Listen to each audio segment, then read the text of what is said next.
अब हम इस बात करते हैं magnifying power of magnifying glass. क्या मतलब है मैग्नीफाइंग पावर का? कि जो आपके पास मैग्नीफाइंग ग्लास है कितना पावरफुल है, कितना ज़्यादा इमेज को मैग्नीफाई कर सकता है। तो उसका इसकी एक जनरल इक्वेशन होगी, फार्मूला होगा, एक्सप्रेशन होगी मैग्नीफाइंग पावर की, वो हम ड्राइव करेंगे। तो उसको ड्राइव करने के लिए सबसे पहले हम शुरुआत करेंगे इस फार्मूला से, जो कि है beta upon alpha. Beta upon alpha, अब बीटा का मतलब है कि वो एंगल जो जब बनेगा कि जब हम किसी मैग्नीफाइंग ग्लास की मदद से एक ऑब्जेक्ट को देखते हैं, ये एंगल उस वक्त बनता है। और अल्फ़ा वाला एंगल उस वक्त बनता है जब हम बग़ैर किसी मैग्नीफाइंग ग्लास के एक ऑब्जेक्ट को उसकी ओरिजिनल साइज़ पे देखते हैं। ये एंगल अल्फ़ा जब बनता है तो उनका जो रेशो है वो मैग्नीफाइंग पावर कहलाता है। ठीक है, अच्छा, अब हम यहाँ बात करते हैं इधर कि पहले अल्फ़ा फाइंड करते हैं। अल्फ़ा फाइंड करने के लिए हमने सबसे पहले क्या करा भाई, let an object A B. Object है जिसका नाम ए बी कह लो, या जिसके डायमेंशन या उसका साइज़ जो है वो ए बी है। ए बी का मतलब है ये देखें, ये रहा वो ऑब्जेक्ट, ए से लेके बी, इसका नाम रख दिया हमने। ठीक है, इसका साइज़ भी बता सकता है। Making an angle alpha with I, और जब ये यहाँ रखा हुआ है तो एक आँख जो उसको देख रही है तो वो इतना एंगल उसको बनाते हुए देख रही है, ये उसको उसका एक्चुअल साइज़ दिखाई दे रहा है। ठीक है, अच्छा, अब ये है कि देखिए किसी किसी के साइज़ को अगर हमें बड़ा करके देखना होता है तो हम ये भी कर सकते हैं कि हम उसको थोड़ा आँख के करीब ले आएँ। लेकिन आँख से कितना करीब लाएँ? 25 सेंटीमीटर तक तो ठीक है, लेकिन 25 सेंटीमीटर से करीब लेकर आओगे तो वो धुंधला दिखाई देने लग जाएगा। तो ऐसी सूरत में हम क्या करते हैं कि अगर हमने एक चीज़ को मज़ीद मैग्नीफाई करके देखना है तो फिर हम ये करते हैं कि उसके लिए मैग्नीफाइंग ग्लास का इस्तेमाल करते हैं। तो यही करेंगे। अभी जो ये हमें दिखाई दे रहा है ये कहाँ रखा हुआ है, एटलीस्ट ये रखा हुआ है डी यानी 25 सेंटीमीटर के फासले पे रखा हुआ है, तो हमें ये दिखाई दे रहा है क्लियर अपने एक्चुअल साइज़ पे। ठीक है, इसको मज़ीद करीब लाएंगे तो ये ब्लर हो जाएगा। तो अब हमने क्या करा, देखें पहले तो इस डायग्राम को समझते हैं। इस डायग्राम में एक ट्राइंगल बन रहा है ए ओ बी, ये रहा। From triangle A O B हमारे पास देखें दो साइड्स इसकी नोन है। फर्स्ट वन इज़, आपको पता है कि जब ये एक राइट ट्रायंगल बनता है तो ये 90 डिग्री का एंगल होता है, और ये इसके सामने वाली साइड हाइपोटेन्यूस होती है, ये वाली साइड फिर बेस हो जाती है, ये वाली हमारी परपेंडिकुलर हो जाती है। तो टेंजेंट जो होता है वो होता है परपेंडिकुलर अपॉन बेस। तो भाई ये आ गया परपेंडिकुलर। परपेंडिकुलर, अच्छा कौन से एंगल के लिहाज से? अल्फ़ा के लिहाज से ये परपेंडिकुलर है और ये हमारी बेस है। ठीक है, अच्छा जी, तो परपेंडिकुलर हो गया ए बी और बेस हमारी हो गई क्या, ओ ए। नाउ ए बी को ए बी लिखा, ओ ए को हमने डी के बराबर कर दिया। ठीक है, यहाँ तक तो अभी हमने काम किया। नाउ अब हम यहाँ एक छोटी सी अजम्पशन करते हैं कि देखो ये जो एंगल बन रहा है ना, अच्छा देखो एक चीज़ पहले समझ लो कि अगर आप फाइंड करना चाह रहे हो अल्फ़ा, यहाँ है टेंजेंट अल्फ़ा, तो अगर आपको अल्फ़ा चाहिए तो आपने क्या करना होगा, इस टेंजेंट को वहाँ भेज के इसका इस तरह से इन्वर्स कर देना होगा ना, टेंजेंट इन्वर्स कर देना होगा। तो ये भी पॉसिबल है।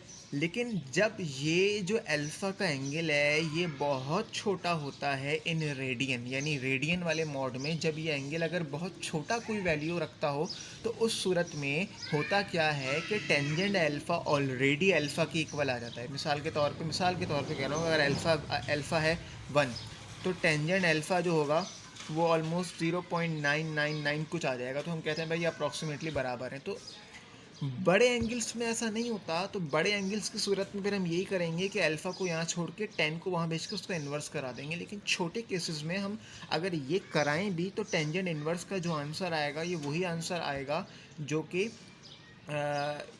10 अल्फ़ा का था, यानी कि ठीक है। तो यानी कि यूँ मान सकते हैं कि छोटे एंगल के केसेस में जो टेंजेंट अल्फ़ा होता है उसको हम अल्फ़ा के ही बराबर ले लेते हैं। ठीक है, अच्छा जी, अब क्या होगा कि जब टेंजेंट अल्फ़ा को अल्फ़ा के बराबर ले सकते हैं तो बेटा मैंने ये लिखा पहले टेंजेंट अल्फ़ा यहाँ से आया बराबर किसके था, ए बी अपॉन डी के, और करके मैंने ये लिख दिया कि टेंजेंट अल्फ़ा को अल्फ़ा लिख दिया और ए बी अपॉन डी। तो इस तरह से हमारे पास अल्फ़ा आ गया ए बी अपॉन डी। ठीक है, अब हम आगे चलते हैं किसके लिए, बीटा के लिए।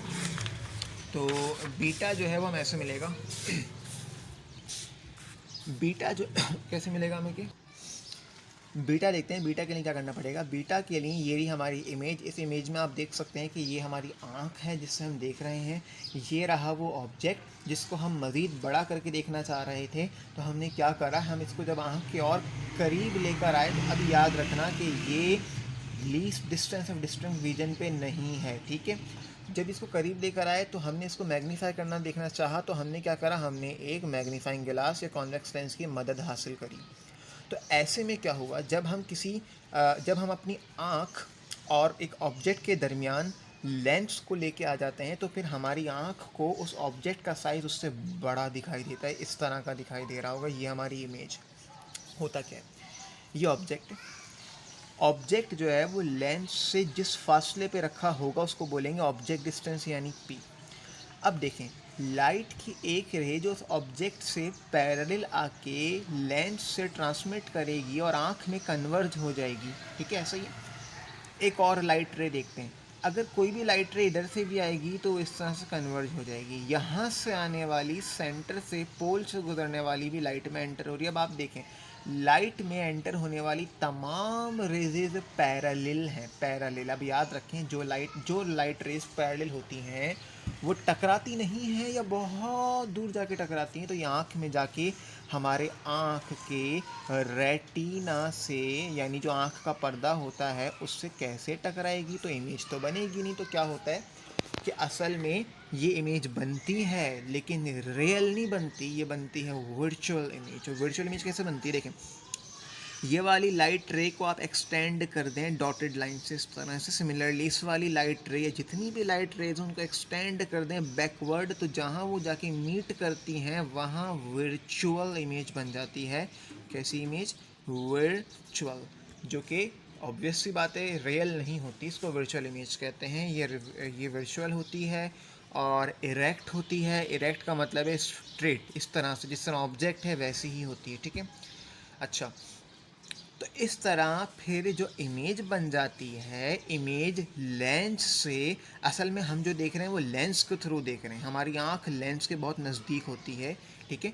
तो अब ये जो भी डिस्टेंस होता है हम इसको नेगलेक्ट कर देते हैं, तो असल में जो फासला आँख से या लेंस से होता है वो एक ही बात हो जाती है। कि इसका मतलब है कि ऑब्जेक्ट का फासला लेंस से या आँख से पी था, इमेज का फासला लेंस से या आँख से कितना है, इसको कहते हैं क्यू, और क्यू बराबर है डी। डी क्यों, क्योंकि डी का मतलब है 25 सेंटीमीटर, वो फासला जहाँ पे हमें क्लियर इमेज दिखाई देती है एट लीस्ट डिस्टेंस, ये वो डिस्टेंस होता है। तो इसीलिए हम इस इमेज के डिस्टेंस को 25 सेंटीमीटर लेते हैं, क्योंकि ये तो बिलर दिखाई दे रहा था, तो इसकी इमेज क्लियर हमें कहाँ दिखाई देगी, 25 सेंटीमीटर पे, इसलिए ऐसा होता है बेटा। तो बेटा इसको नाम क्या दिया, इसको नाम दिया ए डैश और बी डैश का, इसका नाम था ए और बी, ठीक है। अच्छा, यहाँ नामों में मैंने शायद थोड़ा सा गड़बड़ कर दी है, इसको ए डैश कहना चाहिए था, इसको बी डैश कहना चाहिए था, तो इसकी करेक्शन आप कर सकते हैं, इसमें कोई इशू नहीं है, ठीक है। इसको आप ए डैश कह दें और इसको आप बी डैश कह दें, ठीक है, इसको आप करेक्ट कर लें। अच्छा जी, अब हम बात करते हैं कि ये जो हमारे पास, हम बीटा सॉल्व करना चाह रहे हैं ना बेटा, यहाँ देख लो बीटा क्या है। नाउ इफ़ एन ऑब्जेक्ट, ठीक है, तो देखें बीटा कैसा आएगा, हमने कहा कि हमने अगर एक ऑब्जेक्ट को ब्राउट क्लोजर टू आई, आँख से करीब ले आते हैं, then convex lens is introduce in such a way that object should be within its focal length. अच्छा, जो ऑब्जेक्ट है उसकी क्लियर इमेज को देखने के लिए ज़रूरी होता है कि जो ऑब्जेक्ट हो वो उस लेंस के फोकल पॉइंट के विद इन हो। देखिए, हर लेंस का एक फोकल पॉइंट फिक्स होता है, तो उसका जो भी फोकल पॉइंट हो उसके अंदर होना चाहिए। अब हमें कैसे पता चलेगा, सीधी सी बात है, हम लेंस को इस तरह पोजीशन को चेक करके देखेंगे, जहां हमें इमेज क्लियर दिखाई दे रही है, इसका मतलब है कि वो ऑब्जेक्ट ऑटोमेटिकली उसकी फोकल लेंथ के विद इन आ गया, ठीक है।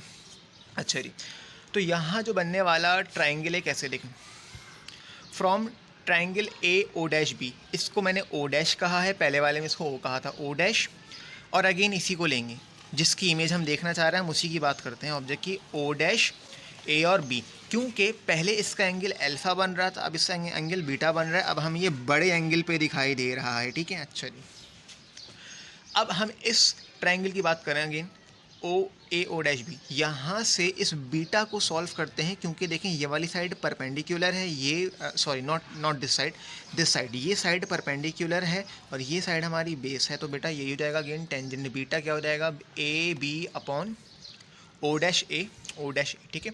अच्छा, ए बी को ए बी लिख दिया, ओ डैश ए, देखें ओ डैश ए का फासला क्या है, इसे पी कहते हैं, पी का मतलब है ऑब्जेक्ट डिस्टेंस, इसको हमने यहाँ रख दिया। और अगेन वही वाली बात करी कि अगर beta is very small then tangent beta को बीटा के बराबर कर देंगे ना, तो यहाँ बीटा हो जाएगा, यानी टेंजेंट बीटा की जगह बीटा लिख देंगे। ये बात लिखने के बाद कि बीटा स्मॉल है बहुत, ए बी अपॉन पी हो जाएगा। ये हमारा कौन आ गया, बीटा आ गया। Now put alpha and beta in equation number 1। कौन सी इक्वेशन थी, इक्वेशन नंबर 1 हमारी थी ये वाली इक्वेशन थी, ठीक है, इसमें रख देंगे। ठीक है, नाउ बीटा की जगह पे आ जाएगा ए बी अपॉन पी और अल्फा की जगह आ जाएगा A B upon D. They will get cancelled out. क्या बचा, क्या बचा, क्या बचा, ये बचा, ऊपर बचा 1, नीचे बचा पी, ऊपर बचा 1, नीचे बचा D. This is left. Okay, अब हम क्या करेंगे, ये मल्टीप्लाई से इधर ऊपर सॉरी ये डिवाइड से ऊपर जाके मल्टीप्लाई हो जाएगा तो पलट जाएगा, रेसिप्रोकल हो जाएगा, तो ये हो जाएगा 1/p मल्टीप्लाई बाय ये पलट जाएगा ऊपर जाके, तो ये d हो जाएगा। ठीक है, यू टर्न ले लेगा, पलट जाएगा अपनी बात से। ठीक है, अच्छा 1/p मल्टीप्लाई बाय d हो जाएगा, तो लिहाजा m बराबर आएगा d/p के। ठीक है, इक्वेशन नंबर 2। फर्दर से आगे हम चलते हैं, क्योंकि अभी हमने इस लेंस की फोकल लेंथ को इंट्रोड्यूस नहीं करवाया, उसकी भी बात करते हैं। याद रखना किसी भी लेंस के लिए 3 चीज़ें ज़रूरी होती हैं, ऑब्जेक्ट डिस्टेंस, इमेज डिस्टेंस और उसका फोकल लेंथ। ये 3 चीज़ें ज़रूरी होती हैं। ठीक है, now using lens formula, this is a lens formula. अब हम इस लेंस फार्मूले में क्या करेंगे, ये जो Q है ना, Q का मतलब है इमेज डिस्टेंस, इसको रख देंगे -d। डी का मतलब है least distance of distance region. Minus क्यों रखा, क्योंकि इमेज क्या थी, वर्चुअल थी। ठीक है, ऐसी इमेज थी जिसको हम स्क्रीन पे ऑब्टेन नहीं कर सकते, ठीक है, या कैप्चर नहीं कर सकते, सिर्फ एक वक्त के लिए देख सकते हैं, लाइव देख सकते हैं, इसको हम रिकॉर्ड नहीं कर सकते, इसको वर्चुअल इमेज कहते हैं। ठीक है, अच्छा जी, जैसे जो कुछ भी अभी आप देख रहे हैं ये वर्चुअल, ये रियल है, क्योंकि आप एक चीज़ या वॉट एवर आप जो कुछ आप देखते हैं अपनी आँखों से, वो सब कुछ रियल होता है, क्योंकि इसकी जो इमेज होती है जो हमारी आँख के रेटिना पे बनती है वो उल्टी बनती है, इन्वर्टेड बनती है, तो हमें रियल और इन्वर्टेड दिखाई देता है। ठीक है, लेकिन जब हम अपने आप को शीशे में देखते हैं, ठीक है, या किसी ऑब्जेक्ट के मैग्नीफाइड साइज़ को देखते हैं, तो वो असल में वर्चुअल होता है। ठीक है, तो अब क्या है कि यहाँ पे हमने इस फॉर्मूला को इंट्रोड्यूस कराया है, Q बराबर लिया -d के, जहाँ Q था वहाँ हमने -d रख दिया। ठीक है, अब क्या करा, कुछ काम हमें अब कभी अपने पास से करने पड़ते हैं, उल्टे सीधे काम नतीजे तक पहुँचने के लिए। तो हमने क्या करा भाई, हमने इस पूरी एक्सप्रेशन को बोथ साइड पे मल्टीप्लाई करा दिया बाय d। ठीक है, d से मल्टीप्लाई करा तो क्या होगा भाई, देखो यहाँ पे भी d आ जाएगा, d/f, यहाँ पे भी d आ जाएगा, d/p, यहाँ पे भी d आ जाएगा, d/d, d से d कैंसिल हो गया, क्या बचा, 1 बचा। सो d/f बराबर आया d/p -1 के। इसको चेंज कर दिया थोड़ा इस तरह से कि -1 को वहाँ भेज दो, क्या बन जाएगा, d/f +1, ये बन गया d/f +1, ये 1 + d/f, एक ही बात है, कान यहाँ से पकड़ो या वहाँ से पकड़ो। सो d/p = 1 + d/f। ऐसा क्यों किया था, वजह सामने आ गई। वो वजह ये है कि बेटा इससे हमें मिला d/p, और d/p बराबर होता है m के, अकॉर्डिंग टू इक्वेशन नंबर 2। ये इक्वेशन नंबर 2, ठीक है, सारे सबूत और गवाह आपके सामने हैं।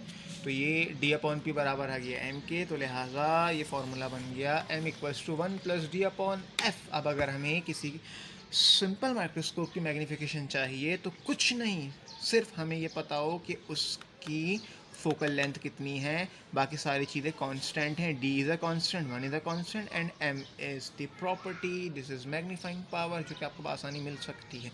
यहाँ तक हमारा टॉपिक एंड हुआ। इंशाल्लाह नेक्स्ट वीडियोस में मैं इस टॉपिक से रिलेटेड जितनी बुक की प्रॉब्लम्स हैं मैग्नीफाइंग ग्लास की, वो करवाऊँगा, और कुछ ऐसी प्रॉब्लम्स हैं जिसमें कॉन्वेक्स लेंस की ही बात हो रही है या कॉनकेव की भी बात हो रही है और उसके लिए कुछ प्रॉब्लम्स करनी है, तो वो इस टॉपिक के बाद उन्हीं प्रॉब्लम्स को मैं सॉल्व करवाऊँगा। So stay tuned, stay connected. अगर आपको ये सब समझ आया, वीडियो अच्छी लगी, तो इसमें आपका ही भला हुआ। अल्लाह आपको कामयाबी दे, अच्छे एग्ज़ाम्स हों आपके, अच्छे मार्क्स आएँ आप लोगों के। तो आप लोग जो है वो इन वीडियोस को देख के लाइक कर सकते हैं, कमेंट कर सकते हैं, शेयर कर सकते हैं, और सब्सक्राइब तो आप लोग लाजमी कर सकते हैं। तो ये सब करने का बहुत शुक्रिया आपका। Thank you so much. Allah हाफ़िज़।